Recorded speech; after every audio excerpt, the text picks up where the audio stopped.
Hello everyone and welcome back to another video. Today I'm going to be remaking an older video that I did, Super Mario 64 Secrets and Easter Eggs. The main reason I'm remaking this video is because I left out and missed quite a few secrets and Easter eggs in the old video. And in 2020 we got the Super Mario 3D All-Stars collection for the Nintendo Switch. It's kinda sort of a newer version of Super Mario 64. It adds a couple new changes and even a few new secrets and Easter eggs for us to discover. Well, with that being said, let's jump right into this video. Don't actually jump into the video though, don't break your screens or your monitors. I am not held responsible for that. Before showing off the first Easter egg, I do want to explain a few version differences.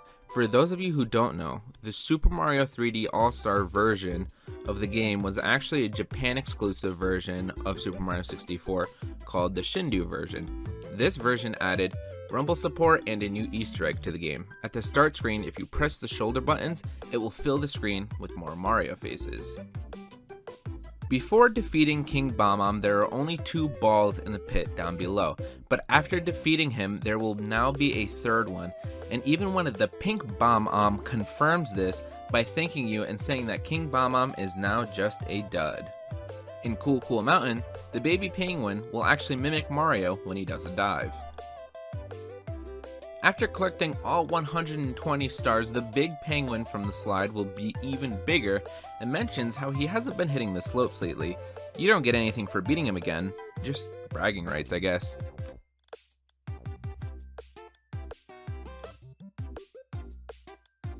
And here's what he normally looks like. Everybody already knows about the L is real statue in the courtyard and how it hints about Luigi being a playable character. But did you know that in 2020, we actually found the source code of Luigi's official model?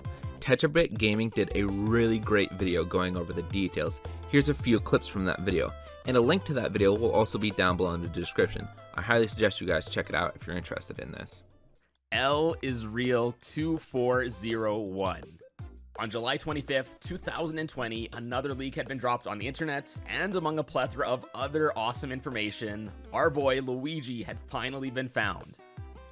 And then, in a matter of hours, Luigi's model was found, and modders were already trying to mod Luigi into the game. And before we all knew it, the full model was reconstructed, and there he is. Luigi is finally legitimately brought back into Super Mario 64. The craziest thing out of all of this is that, as many have pointed out, this leak had happened exactly 24 years and 1 month since the original release of Super Mario 64 in Japan. 2401.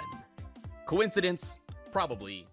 Did you know that the Skybox in Wet Dry World is a real world location in Spain?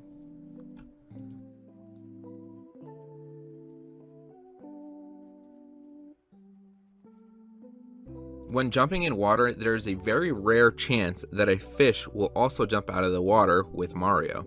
Some people have even gotten 2 fish to jump out at once. There's actually another really cool Easter egg that I don't think anyone has found yet. There's a really big red button. If you look right underneath this video, when you click on it, it actually shows you whenever I post a new video. There's even a secret hidden bell that pops up too that will notify you whenever I post a new video as well. I know some of these Easter eggs are a bit well known, but I promise if you stick around a little bit longer, there'll be a few new ones that you have never seen before. The next one is a neat one. It may be a bit of a stretch, but this image might be a reference to The Legend of Zelda's Song of Storms. The only issue is that Super Mario 64 came out 2 years before Ocarina of Time. But at the same time, they were working on these games at the same time. So, I mean, who knows? The same image is that texture that is used into the next room. However, this was changed in the Nintendo DS version of Super Mario 64. The painting next to the stairs is just a blue one, and the starry painting no longer has the stars in the same pattern as Song of Storms. So I'll kinda let you guys decide if this is really an Easter egg or a reference or not. When going through the final level, Bowser in the Sky, you can see Goombas and Koopa shells on some of the walls. Also, right before you get to the final fight with Bowser, you can see an 8-bit version of Mario fighting Bowser on some of the pillars.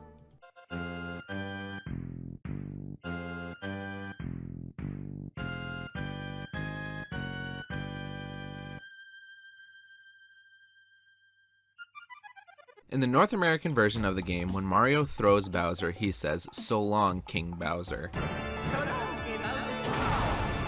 Which kinda sounds like "So long, gay Bowser." But in the Japan and the Switch version of the game, he would just say, "Bye-bye."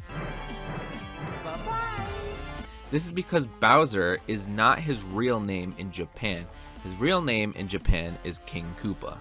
During the final fight, after throwing Bowser a few times, he starts to stomp and jump on the stage, breaking it into the shape of a star, the main collectible of the game. After defeating Bowser, his voice lines change a little bit depending on how many stars you have and what version of the game you're playing on.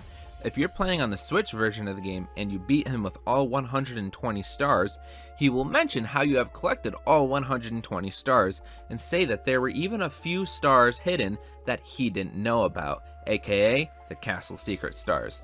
He then follows up with saying, "Just you wait until next time, keep that L stick smoking." In the original North American version of the game, Bowser just said to keep the control stick smoking, as the original Nintendo 64 controller did not have 2 analog sticks. However, if you don't have all 120 stars, he will say, "It's not over yet. Come on, troops, let's watch the ending together." And speaking of the ending of the game, did you know that in the original version of the game, if you plug in a second controller and move the analog stick around, you can actually move the camera angle during the credits. This was sadly removed in the Switch version.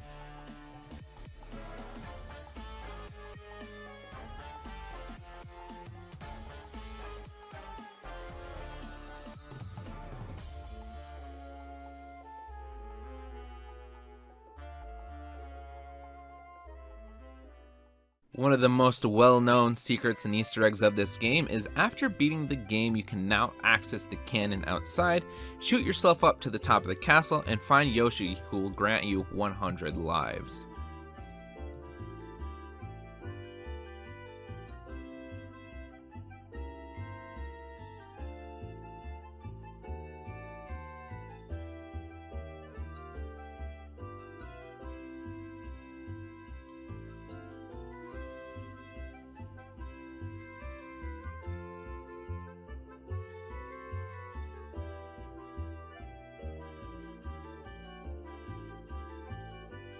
And lastly, your triple jump now has sparkles! Oh man, okay, so we're done with the Easter egg and references for now, but don't go anywhere guys, as I still have much more to show you. So a viewer of my last video actually pointed this out to me, and I had never known about this. But apparently, when you stand on top of the castle, in the back right corner, if you drop down and pull yourself back up, Mario will lose his hat and instantly die. It's super weird and pretty cool, as I've been playing this game my entire life and I just learned about this a few months ago. If you walk right up to the Cool Mountain painting and look to the left, you can see an out of bounds object. I assume this is part of the floor that you fall into for Bowser in the Dark World. But it's still pretty neat to see this here, as I have never known about this. Speaking of objects that are out of bounds, there's actually 2 coins that you cannot collect. One being in Snowman's Land, right under this ramp, and the other is in Tiny Huge Island, right next to the green pipe. Have you ever noticed during a boss fight or when there's a lot of stuff going on screen that Mario's model actually changes? People call this the low poly Mario. This was used to help the game run smoother on the original Nintendo 64 hardware. I'm not exactly sure why they needed him in the Switch version, but I guess it was a neat thing to include. If you have never seen this as well, I'm sorry to tell you, but you can now never unsee this and will always notice it. Now, onto some secrets you may have not known about. This first one may be a bit obvious, but as a kid, These wooden poles were always such a mystery to me. I never knew what their purpose was, and when you ground pounded all of them, nothing would happen. But it turns out if you run around them, they'll shoot out a few coins. This can be really helpful when you're getting the 100 coin stars. You won't get any coins if you ground pound them at all though.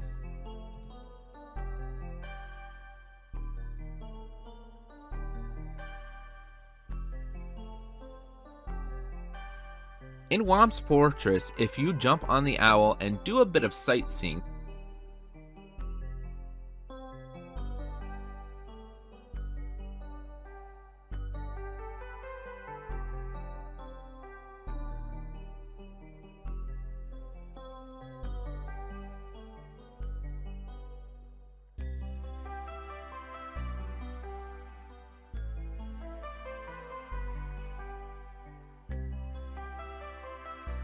the owl will eventually get tired, make a comment about Mario's weight, and tell him that he needs to lay off of the pasta, and drops him. He doesn't even care if Mario's off the stage and he's going to die. He's tired of carrying Mario's fat ass. And in the original Japanese version of Super Mario 64, Jolly Roger Bay had a painting depicting bubbles.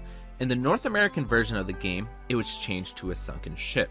Then in Mario 64 for the DS, it brought back the bubble painting and even added it to the upstairs hallways. But then in Super Mario 3D All-Stars, they used the sunken ship painting again. I have no idea why they changed this painting so much, but it's definitely interesting. If you don't touch the game for a bit, Mario will fall asleep and start talking about food. Ah, spaghetti. Ah, ravioli. Ah, mamma mia. Me too, Mario. Me too. A lot of people wonder what this painting is in the upstairs hallway. All the other paintings are of levels, but what about this one? Well, this is actually the wing cap painting.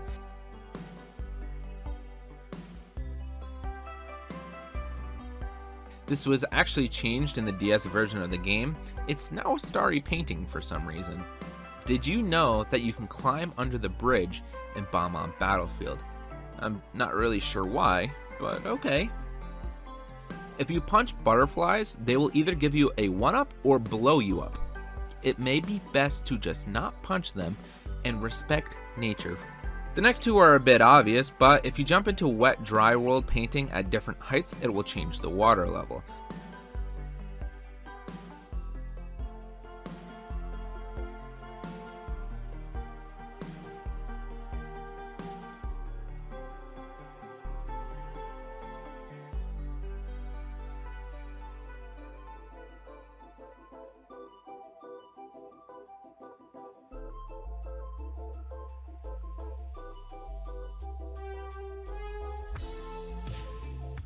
A very similar thing happens in Tick Tock Clock. Jumping into the painting when the big hand is on 12, 3, 6, and 9 will result in objects moving at different speeds.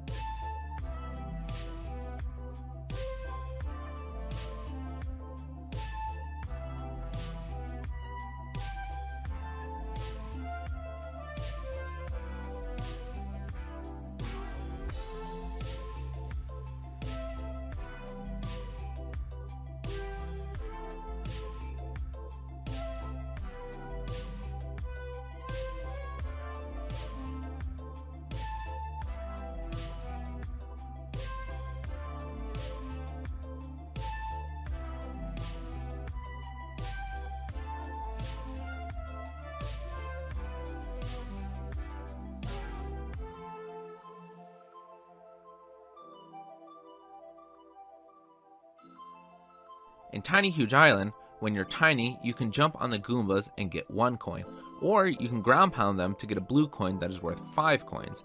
This is very helpful to know when going for the 100 coin star here. I'm not going to be adding in the Impossible Goomba, the Invisible Pirate Ship in Jolly Roger Bay, and other secrets like this simply because you need to hack the game in order to see these. They're all still really cool though, and I recommend you all to search them on YouTube and see what they're all about. Did you know that Boo's laugh is just Bowser's laugh sped up with a higher pitch?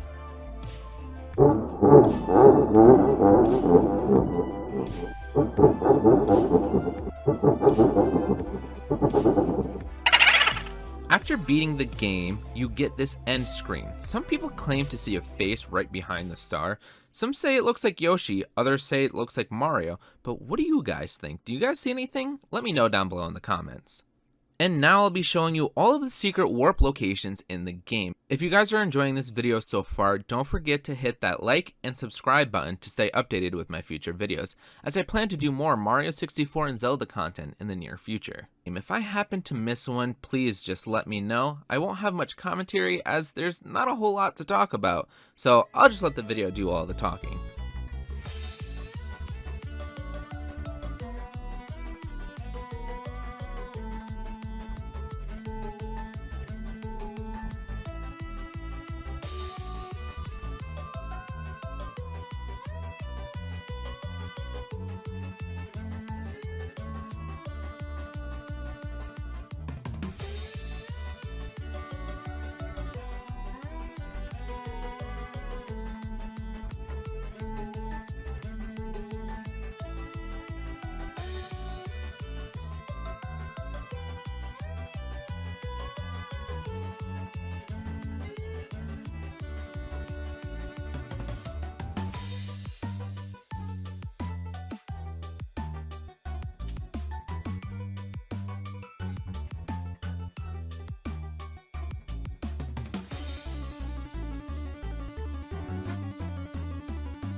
When filming this specific warp point, a bomb just ran off and killed himself.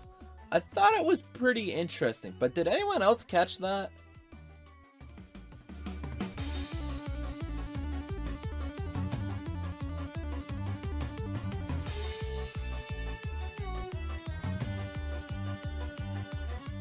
And now lastly, I'll be showing you all of the secret 1-ups in the game. I'm sure I missed a few of these as these are really well hidden. So again, please let me know if I missed any.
And that's about all I got for you guys today. I hope you have found at least one or two new secrets and Easter eggs about Super Mario 64 that you have never known before. If you did, leave a comment and let me know which ones that you never knew about. And if you enjoyed today's video, make sure you leave a like, hit that subscribe button to stay updated for future videos. And with all of that being said, I hope you all have a wonderful day today.